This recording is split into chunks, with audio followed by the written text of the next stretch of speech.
sumikap, walang iba, laging nandyan. Roel of Malalag, mabuti. So ayun guys, welcome back muli sa ating munting channel, ang Roel of Malalag. So ngayong araw na ito, kahit maulan po, oras po natin is alas 6 na po dito guys. And naisipan ko po na mag-update dito sa ating pabahay kay Ate Luz, no? Since po ito yung pinakamalayong lugar po na beneficiary natin.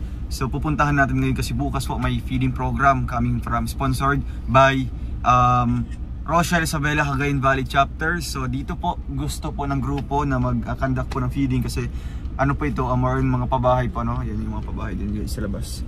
So ito yata yung factory din po sa lugar na ito, factory ng mga bata. Marami din pang mga kids dito.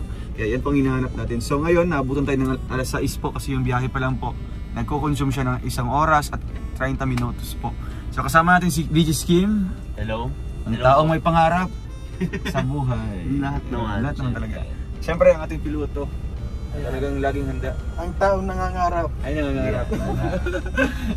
At patuloy na mga Oo.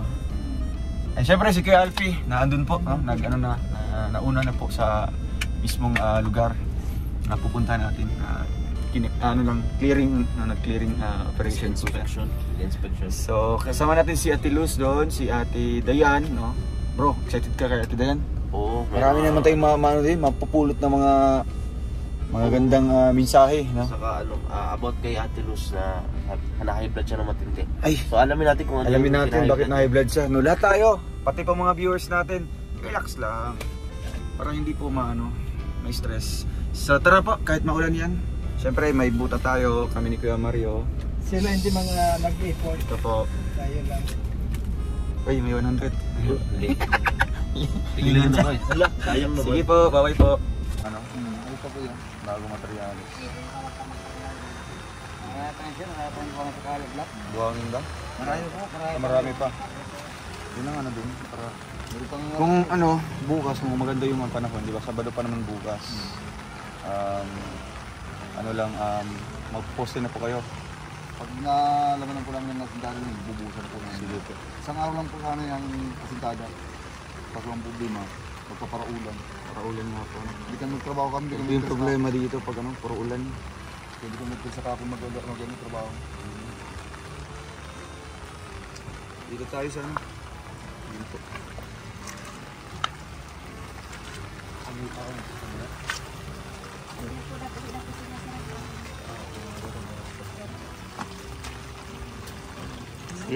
Supo ko po.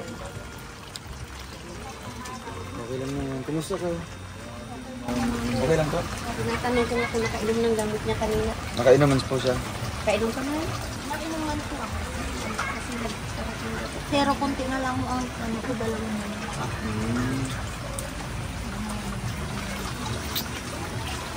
Yung update natin. Ilang araw na po ito? Isang linggo po, mahigit na po. Kasi nung unang gawa nila, Martes, no?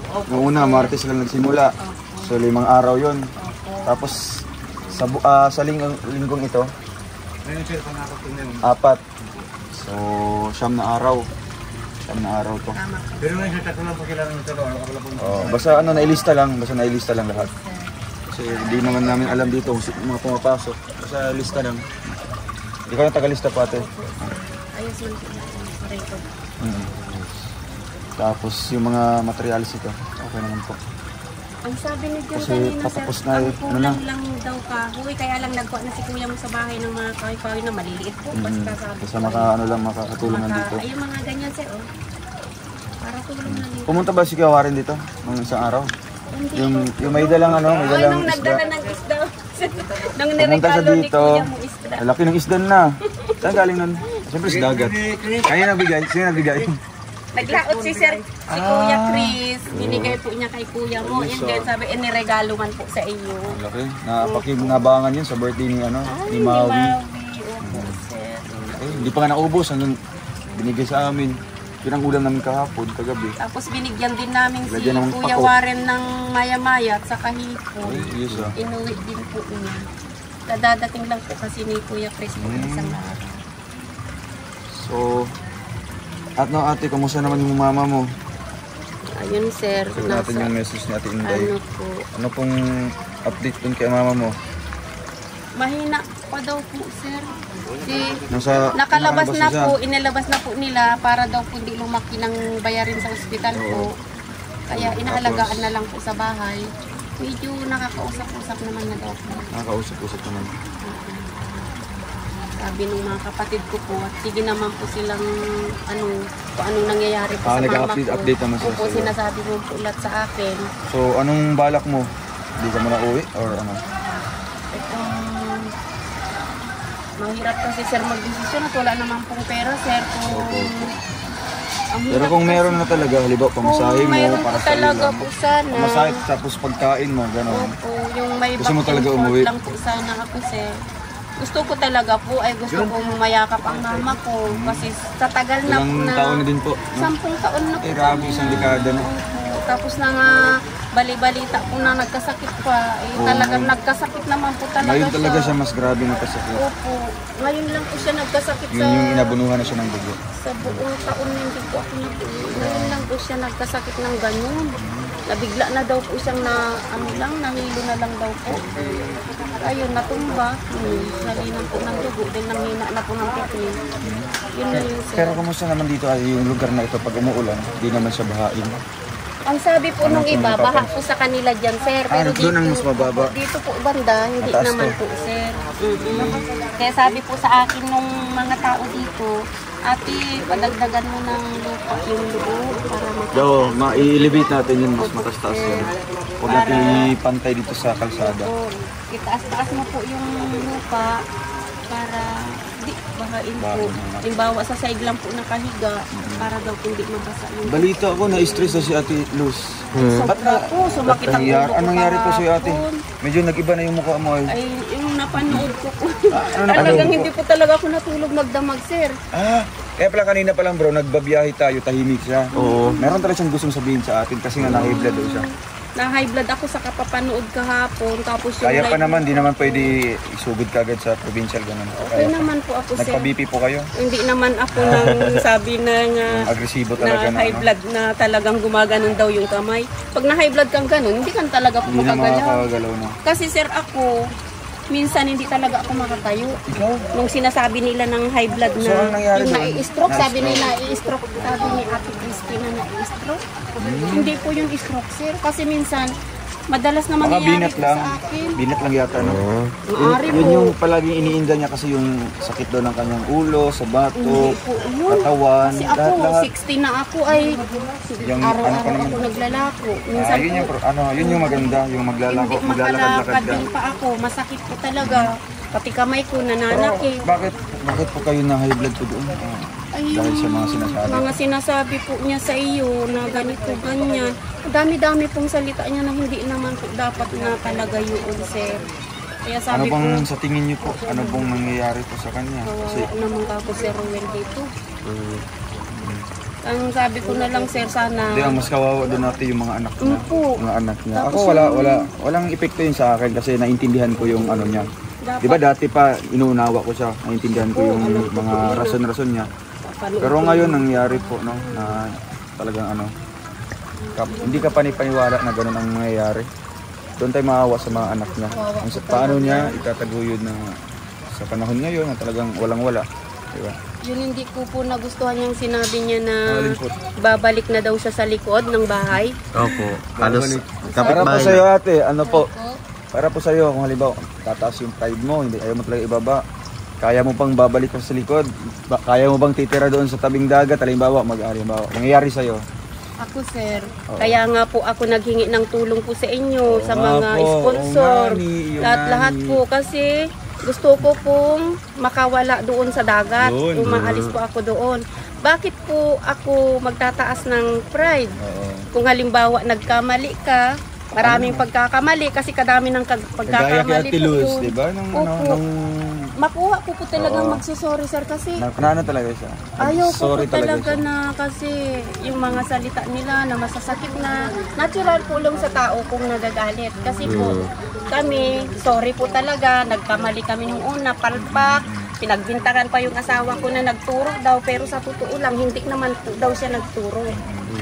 Ngayon po, umihingi ako Bali, ng... ano na lang, mukhang tinako nyo na lang yung Opo. lahat ng mga ano, tapos Humingi. nagpakumbaba na lang kayo, Opo, tapos sir. humingi kayo ng pasensya. Sorry. Humihingi ako ng tawad sa sponsor po namin, sa mga viewers po namin. Yun pala dapat ang Opo, gagawin natin. na Ano?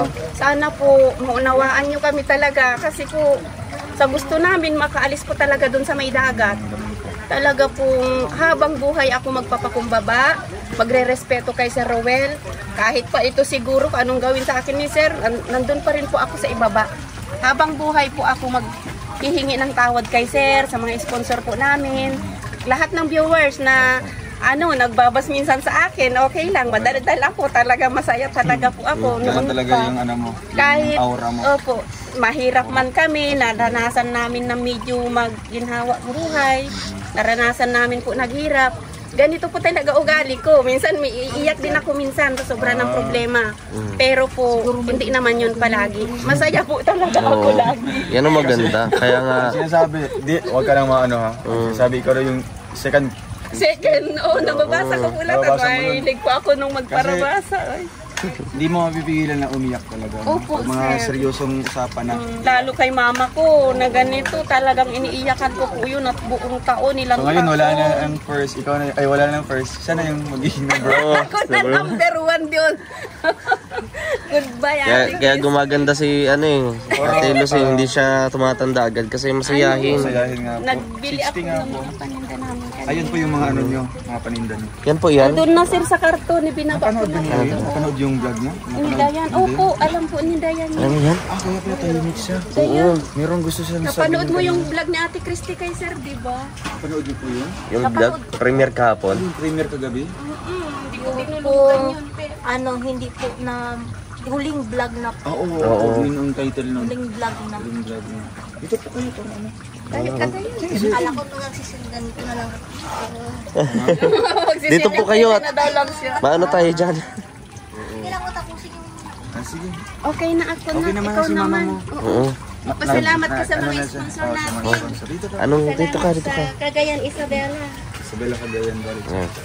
Maraming salamat po sa racial community, sa Bela Cagayan Valley Chapter, sa mga tumutulong po sa pabahay po namin, sa mga nag-sponsored po sa amin, lalo na po kay Sir Rowel of Malalag and kay Alex Librada po na unang nag-scout po sa amin. Maraming salamat po Kuya Kim, Kuya Regan, Kuya Victor, Kuya Mario, Kuya Alfie, sa pag-scout niyo po sa pagsasama niyo po kay Sir Rowel palagi po.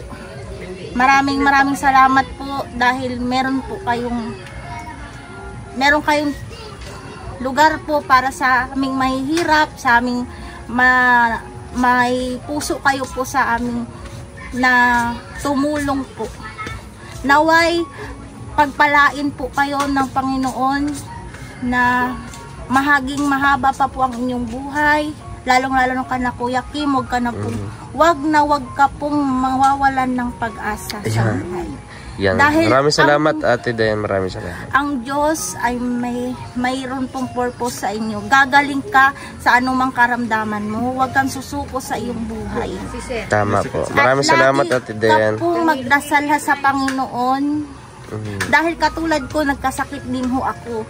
Pero ang gabay ko po ay ang Panginoon. Kung ang Diyos marunong magpatawad, marunong din ho siyang iligtas ka sa kamatayan, sa bingit ng kamatayan. Kaya Kuya Kim, message ko po sa inyo ngayon na huwag ka po mag-iisip ng patapos. Kasi ito po ang buhay na masaya pong mabuhay sa mundo. Ikaw lang po ang naghihina ang loob. Dapat lakasan mo ang loob mo. At gawin mong motibasyon yung sakit mo, labanan mo siya, wag mo siyang itulog sa bahay mo. Na para ka nag-iiyak, namumroblema, liwaksi mo yung problema. Gawin mong lakas yung problema para magkaroon ka ng laban sa sakit mo. Gawin mo, uminom ka sa tamang oras ng gamot. Ate Dayan, Po. di ba sabi mo, napanood niyo po yung vlog natin. Ma-interrupt lang ako ha. Sige po. Last Ni- vlog kay ni Ate Christy. po, opo. So, ang gusto kasi daw nila na isasama ka daw sana doon Opo, pero ayoko po, ganun pong itsura na hagsik po, Oo, di wag ba, na po, mukhang kakainin ka ng buo. baka po ako ay Ma-aggressive. aggressive po ako, kaya sabi ko, Halimbawa wala na lang po na andun ka, ano yung masasabi mo na lang para nagiging... malinaw po sa malinaw kanya ang kanyang pag-iisip. Kasi sarado na yata yung ano mo, pag-iisip mo, di ba? Sige po, Pero sige ano po. paliwanag po? Hindi naman po sa masama magsalita ng saloobin. Hindi man po masama ang magsalita ng saloobin mo sa ibang tao. Natural na nasasaktan siya dahil si Ma'am Christy ay binibigyan siya ng basher. Mga basher na nagpapakalat ng peking chismis, binibigyan siya ng peking mga salita na hinuhusgahan siya po. Ang sabi ko po, ang mapapayo ko lang ho sa kanya, huminahon ho siya, kontrolin niya yung isip niya, kung ano man ang dapat sabihin niya sa tao. At huwag siya magchat-chat. Ano ko po sa live niyo? Yung chat po na kakahaba-haba po, dapat isipin muna natin yung sasabihin natin sa kapwa natin bago tayo magsalita. Dahil yun po ang sandigan ng isang mabuting tao. Yung Ate Christy, yung gawa mo kasi na pagsasalita sa chat, bakit hindi mo ito personalin sa tao na kailangan mong i-personal siya, hindi mo kailangan ibutaltak sir sa inyo na mapahiya ka na sobra, kasi hindi na po siya sasagot luluha ka na lang sa sakit ng loob mo, tuluha ka na lang, tapos yung pagpunta pa sa inyo hindi mo siya kinontrol yung damdamin mo, bigla ka na lang nag-aggressive ka po. Dapat Ma'am Christy, kung ikaw ang may pakasalanan, dapat ikaw ang magpakumbaba, uminahon ka. At pag may bisita po, napanood ko pa po noon, may bisita po, bakit po hindi ho siya humarap sa bisita agad at kailangan pa siya magpa-importante? Yung nagpapa-importante. Doon ko po nakita na para siya nagsisinungaling sa kanyang stroke. Dahil ang meaning ng stroke ay hindi ka na makakagalaw. Number 2, hindi ka na magagalaw yung kamay mong sinasabi mong na stroke. Dapat ganito na. Napansin ko bakit dalawang kamay niya ang naglilinis. Tapos sasabihin niya na may magbabash siya kanya na ganito, inisiraan siya ng kapitbahay niya. Diba po, Sir Ruel? Sisiraan talaga siya ng kapitbahay niya dahil sa ugali niya hindi maganda, Sir. Kasi kung ikaw na tao ay marunong makitao, makikapwa tao, at marunong kang magdesisyon sa sarili mo, na ikaw mismo ang maglinis ng bahay mo, huwag ka nang kailangan sabihan pa na kada mapunta may sinampay na kailangan pa ihawi, di ba, Sir? Ayun talaga ng ganun. Di ba? Kung ayaw mong masita ka, gumawa ka ng tama, Ma'am Christy. Simula muna sa bahay mo. Simula ka sa ugali mo. At pangatlo, sa pagkakaroon ng, dahil wala ka ng asawa, magsumikap ka. Huwag kang umasa sa binibigay ng iba. Tama. At hindi lagi si Kuya Sir Ruel ay open sa mga beneficiary na magbigay ng tulong. Kailangan natin yung ibinibigay sa atin, pinapahalagahan natin, lalo na ho sa kuryente. Yan talaga. Doon sa kuryente na nagsimula na binigyan nyo na nimang 5,000 pesos para ipalakad ang kanyang kuryente, di po ba? Dapat yun, kung wala siyang birth certificate at kolorum siya, kailangan niyang ay nasikaso ang kanyang birth certificate, ang pagkakakilanlan niya, at magawa siya ng ID ng barangay. Para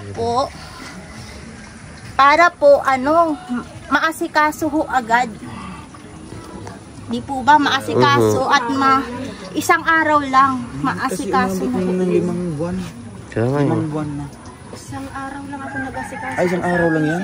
Opo, isang araw po lang si Mama kasi lahat po kumpleto. Hindi na ho niya kailangan magpunta ng dait dahil kumpleto na ho siya. Grabe. Ilakad ko lang. Mabilis lang sana yun, no? Kung ganun man ang problema, magpakumbaba na lang, di ba? Humingi na lang ng pasensya. Kagaya nung sa inyo, di ba? Nung Napalpak Opo, ito. yung pong sa ano ni mama, dahil hindi nga ako nakasama, dahil may meeting nga po akong pinuntahan nung araw na yon, kaya hindi ko po ito nakita. Pero nung pinapanood ko po, halos ayaw sa akin paanoorin ni mama. Kasi daw kakahiya. Pero sabi ko, titignan natin kung saan ang gulo na nagkamali. Hindi yung porket na nagkamali na nahiya ka na. Hindi porket nagkamali ka, kailangan mong hindi na tayo mahihiya tayo, Pero masasaktan ka. huwag kang magagalit, no? Pero hindi ka Hinahon po lang. dapat, itignan mo muna saan ka punto na nagkamali. nagkamali. Bago ka mag Tanggapin mo na lang. tanggapin mo sa sarili mo, maluwag man ito, nagkamali na, oo na. Pero maghingi ka ng kapatawaran sa tao.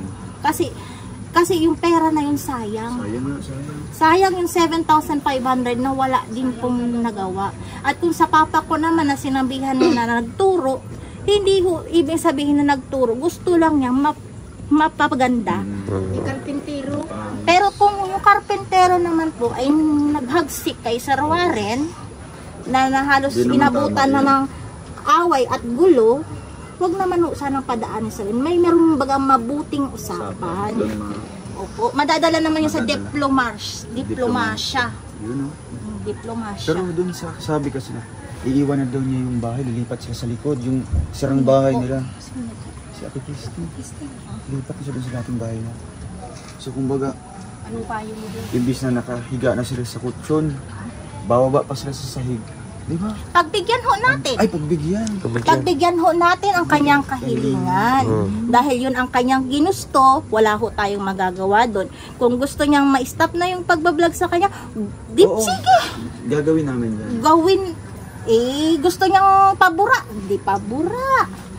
Para wala na siyang makikitang bashers, maliwanag na ang utak niya, magkakaroon siya ng panibagong buhay. Oo.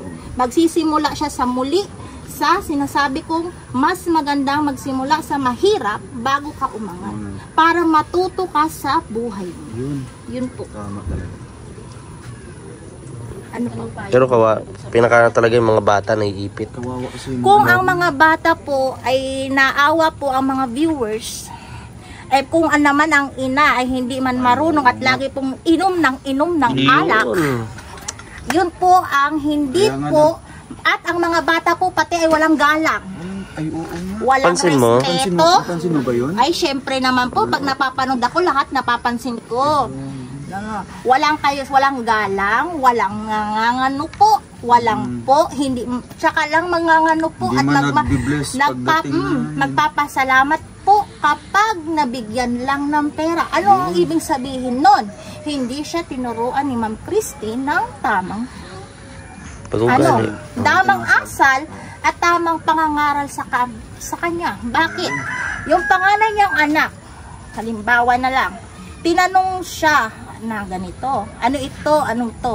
Bakit hindi mo siya, bakit ka lalayo? Kung gusto kang kausapin at huwag kang umalis at mamaya huwag kang umalis at kakausapin kita. Bakit mo iisnabin yung tao nakatalikudan mo?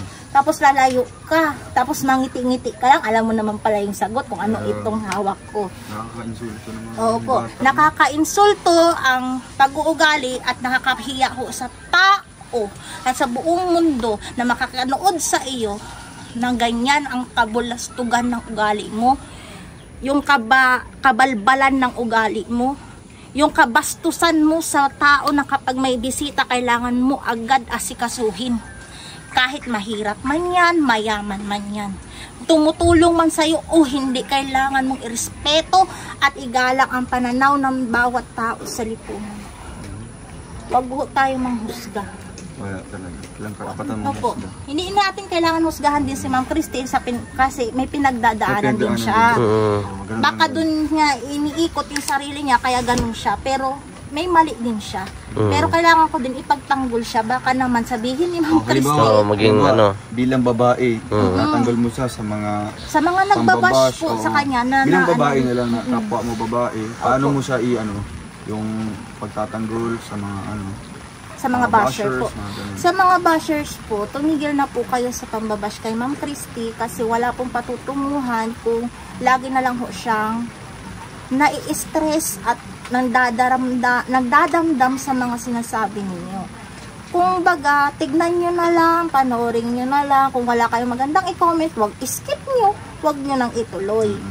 Kasi yung salita ninyo, dinidibdib niya, halos hindi na nga siya dating yung stroke siya, pero nakita ko naman, malakas ang kanyang pangangatawan. Siguro ano na lang, nasa kanya talaga yung problema, no? Magsabi lang siya ng totoo. Iba talaga. Wala namang problema, no? Ang Kaysa pagsasabi po ng totoo, ay yung tao lang marunong sa kanyang kasalanan. Yun, kaya nga kung alam. Pero kung hindi po siya marunong tumanggap sa kanyang kasalanan, hindi po yan magsasalita ng ako ang may kasalanan, pasensya na po. Talagang ma-pride po ang taong ayaw niya mag-amin sa kanyang kasalanan, Sir Ruel. Pero ang may papayo ko naman po sa inyo, Sir Ruel, kapag meron man pong sa inyo, mag ganito ulit sa susunod na iba-vlog mo. Hindi, kung halimbawa lang, kasi hindi po natin alam ang sukat ng mga ugali ng mga tao, mga utak nila, pag-iisip nila o makikitid, ganun. Sa inyo lang po, kalma lang. Kinakalmahan. Wag, pag may nakita kang text o chat na masama, burain mo, didedmahin mo, bayain mo. Ang gawin mo, puntahan mo agad. Ano mo siya? Pero kung ganun na ang magiging reaction niya, magagalit siya kaagad. Diba? Kung ikaw naman maganda yung intention mo, na ipagpatuloy pa yung tulong, dapat mahinahon lang. Oo. Yun lang naman talaga yung purpose namin bakit kami pumunta doon. Pasensya na po sa bunganga ko. Okay lang yan. At ganito po talaga ako. Opo, okay lang po. Ganyan din po yan si Ate Lucy, si mama mo. Kung saan nagsimula, doon din nagtatapos. Anak ako. Kung saan ba magmamana ng kalakasan ng boses, kadaldalan, ay mama ko yan. Pero iba ang ugali ko kasi. Magkaiba din lang. Iba ang ugali ko kasi mama iyakin sa akin. Meron din. Strong. Hindi. Ay, hindi ka strong. Merong kwela, merong paseryo-seryoso kunti. Pero pag nasobrahan na, pagod na, pasensya na, manghihingi na ng pamerienda. Sabi ko nga, paano ang pasensya ko talaga, binulog ko pa sa inyo. Yung pasensya ko, pasensyahan na lang tayo sa ugali ko. Ano mo na lang, ang may papayo mo na lang sa lahat ng mga, dito, sa mga beneficiaries ko po, na mostly kasama na kayo dito, diba na sige po. Sana hindi na mauulit. Ano yung mga ipapayo nila sa mga beneficiaries na kung merong mga pambabash na nababasa nila, kasi normal lang naman kasi social media ito, diba? Hindi naman magkakaroon ng ganitong bahay kung hindi sa pagbablog, diba? Baga yan yung kaakibat ng tulong kundi binablog namin para ng mga sponsor, mapapanood nila. So ano yung may papayo mo sa ating mga beneficiaries na sana wag nilang gayahin ng ganong ugali? May papayo ko lang ho sa mga beneficiaries, almost all beneficiaries po na ito lahat, hindi lang sa akin. Tulungan nyo po na katulad din sa amin na nabiyayaan. Ang masasabi ko lang po ganito, ipagpasalamat natin na may tumulong sa atin na tao, na siya ang naging daan ng Diyos para pumunta sa iyo, para magmabago ang buhay mo. At magpasalamat din ho tayo habang buhay sa Diyos dahil binigyan tayo ng Panginoon ng pagkakataong mabago ang ating pananaw sa buhay, maging pananaw na magbago tayo ng pag-uugali sa bawat kapwa-tao na hindi lang dahil nakapabahayan na tayo, nagmamataas na tayo. Dapat tayo ay kung ano ang nakilala sa atin nung walang-wala pa tayo, kailangan natin na yun pa rin ang magiging pundasyon mo habang lumalakad ka. Huwag ka magmataas. Huwag ka magmalabis sa kung anong ibinigay sa iyo, pasalamatan mo. Huwag ka maghihiganti sa kapwa mo ng patalikod, Sir Ruel. Na katulad mo sa mga nagbabash po sa lahat, na baka pagtalikod dahil hindi na kayang kontrolin ang sarili, emosyon, baka saksakin ka sa likod, di naging masakit na. Napunta na tayo sa masakit. Pasensya na ho at mahaba. Ano yan, reality naman yun ng buhay. Reality po ng buhay. Sa Kaya harap-harapan mo, maayos ka. Pero pagtalikod mo, pagtalikod mo, pagtalikod mo sa harap-harapan, control. Parang katulad ng ugali ko, na sinasabi ko baga po sa unang vlog ko na May Kapag lang, ano? ngiti-ngiti lang ako, pero kapag sa Facebook siya nagsimula, edi Facebook din ako. Pag naman sa personalan, maghintay ka. Ay, grabe. Maghintay ka ng oras mo na punong-puno na ako. O, ganon. Iba naman po sa personalan na yung halimbawa bahay. Lupa ang pinag-aawayan. Hindi makuha yung isang lupa dahil mayroon nga may-ari. May titulo yung isa. O, tapos itong isa nang gigiriiti na, edi minasakir sila ng gabi. O, halimbawa ganon. Mas matindi yun. Hindi yun. O, nakuha niyo po, sir. Huwag kuha, no? Kaya ito, sa mga viewers natin, ay talagang marami tayong matutunan kay Teacher Dayan. Ba't di ka na mag-teacher? Ayoko, sir. Ikaw nga, teacher. Hindi mo ka na nga nakatapos-tapos. Gusto Kasi- mo mag-vlog. Edi ako na lang ay mas Oo, ikaw na lang. Ay, girl. Newscaster talaga, sir. Yung abang Kasi buhay, siguro, may kung pag-asa. ipupurso ako yung pagiging teacher ko, Oo. hindi ko kayo makikilala. Oh. Walang Roel of Malalag yata. No? Kaya ito, papasalamat Pero may tayo. Ruel og masungit kapag nasa school. Be, mabait ako. Oy, Bye-bye. ito ang Ruel masungit na Tara. gustong-gusto na Ay, grabe. ng tao. Yung mga tao. Yun, no? Babay na sa mga Ay, ito viewers. po. Oo, ay, grabe. Maraming salamat Ate Dayan sa payo. Thank you. Marami tayong natutunan dito. So ayun guys, ito ang update natin, no, ngayong araw na ito. Pang 9 days, no. So ang pahirapan dito kasi tag-ulan po na naman, no. Tag-ulan na naman po. So bawal po sila mag-asintada kung umuulan kasi masasayang lamang po, ano. Masisira lamang po yung pag-file po ng hollow blocks. So hopefully no, maging okay na po yung panahon at tuloy-tuloy na po yung construct po nito. Kaya thank you po sa Rochelle Isabela Cagayan Valley Chapter. And hanggang sa muli po ang ating next update dito sa pabahay po natin kay Ate Luz. Thank you po. Salamat po.